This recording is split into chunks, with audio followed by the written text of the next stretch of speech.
Hello, and welcome to the collaboration unit in my idea folio. Today we'll be discussing collaboration, technology, and my focus, a third grade classroom.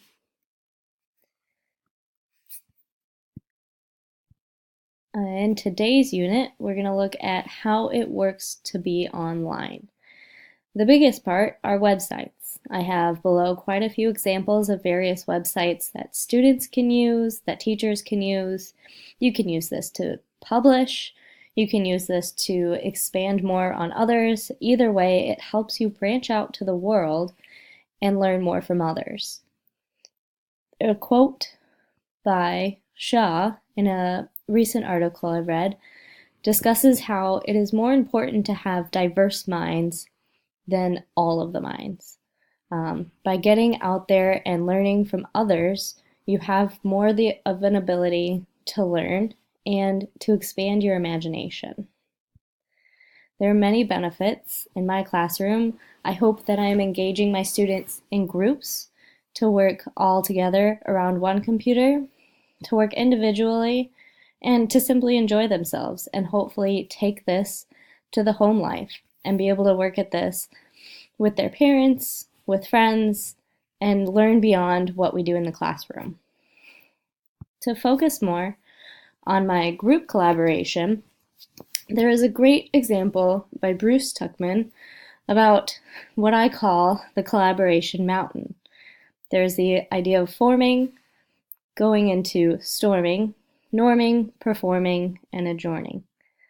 The idea is that every group is going to have its difficulties in the beginning, but eventually we'll get to the end, the teamwork will come together, the values will be gained, and it will exceed any expectations you may have thought would be occurring in the beginning. There are certainly hurdles to technology and collaboration in a classroom. No doubt that it's expensive. Getting technology, getting the support, getting lessons, and keeping up with it take lots of time and money. It can limit the attention span of a child as well. Some studies have shown that being in front of a screen for a long period of time can limit their interactions and their focus. And lastly, of course, not all schools have the access.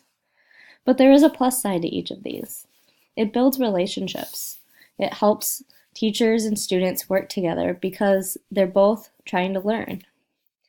It can encourage motivation. For those students that don't have technology in front of their face all the time, it is a motivation seeker, and it helps them learn new concepts. Some students may not know about all the access they have on a computer.